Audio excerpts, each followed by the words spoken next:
Hello, YouTubers. Jai Jinendra. Today we're going to talk about an introduction to Uttam Kshama. So, without a further ado, let's begin. It's story time!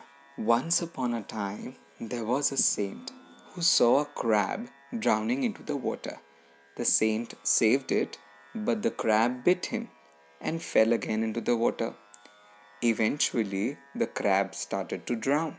The saint picked it up, saved it, but the crab bit him again. Eventually, again it started to drown. The saint kept on saving it, and the crab kept on biting him. This story continued. By this story, we understand that nature doesn't bid adieux. That means that nature doesn't go away. Like freedom. Bal Gangadhar Tilak once said, "Freedom is my birthright and I'll take it." It means that the nature should be taken aboard.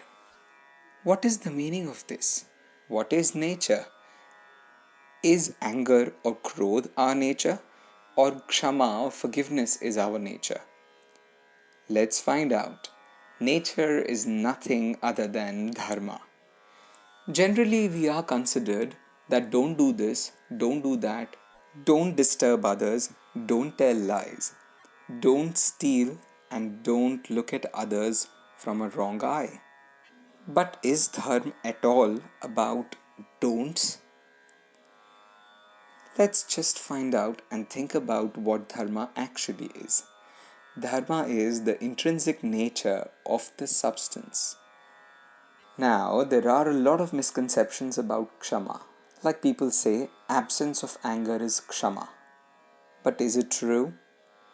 I think it's like calling yourself that you are not a non Jain instead of calling yourself I am a Jain. See, look at the beauty of these two words, cognition and non cognition. Cognition is a positive word, and absence of cognition is called as non cognition. In the same way, our true nature is kshama, and hence absence of kshama is anger and not the other way around. Generally, people consider that kshama is just a small deed or small paryay. Is it so? No. It is like darshan, gyan, sukh, virya, like the attributes of the soul. As the substance is comprised of them, so is the status of kshama.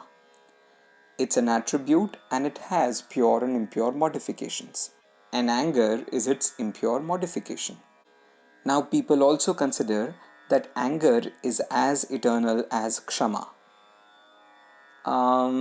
Yes and no. Yes, because the attribute has been in an impure state since eternity. And no, because anger gets renewed every time once you do it. Our soul's intrinsic attribute is kshama. Hence, anger ought to be an alien to us and not kshama. Anger is something which is coming from outside and not kshama. Don't forgive others because either it's the right thing to do or what else can we do? But because it's who you truly are.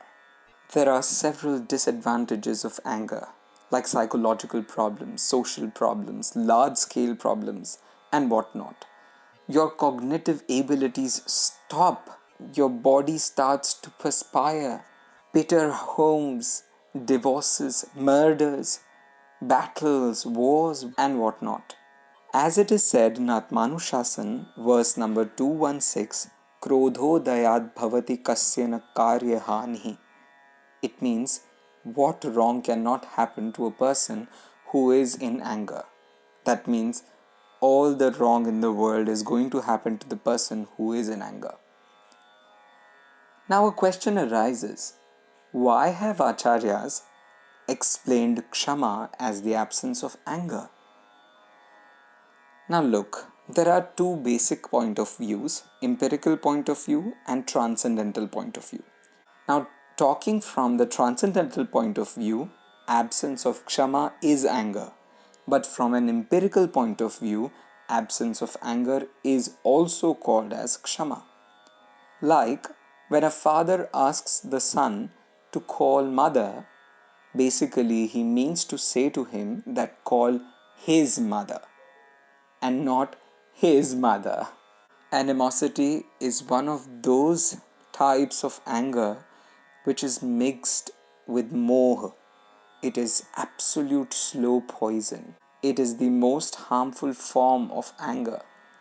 It sticks to generations and generations. It can cause any kind of disgust, physical, mental, any kind. Feeling of absolute irritation, ajar, fractions, irascible, hasty, snappish, etc. are also the types of anger only. Now, how does one get over anger? Listen to it very carefully. Stop leaving your likes, dislikes, happinesses, and unhappinesses on others. In other words, renounce more. Now, in world, being angry and looking angry are not the same, which you can know after talking to the person who was actually not looking angry but was angry. So it's a big caution. Please be aware. A person who does not look angry doesn't mean he isn't angry. Types of anger. According to the intensity, it is of four types: Anantanubandhi, Apratyakhyanavaran, Pratyakhyanavaran, and Sanjvalan. Anantanubandhi anger is an anger of a jnani. That means anyone can be a victim of it. Apratyakhyanavaran anger, Pratyakhyanavaran anger, and Sanjvalan anger, they are the angers which are of very, very less intensity than Anantanubandhi.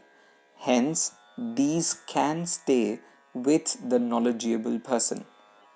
As there are types of anger, in the same way there are types of kshama. The lowest one has the least frequency. Higher to it is more often. In the same way, up till four different categories, kshama is also to be seen. Here, the kshama is basically not qualitatively different, but it is quantitatively different. Hence, kshama is the thing which is our nature, and once you try to take a board to that nature, kshama can be seen in our modifications, day to day life, every single activity that we do.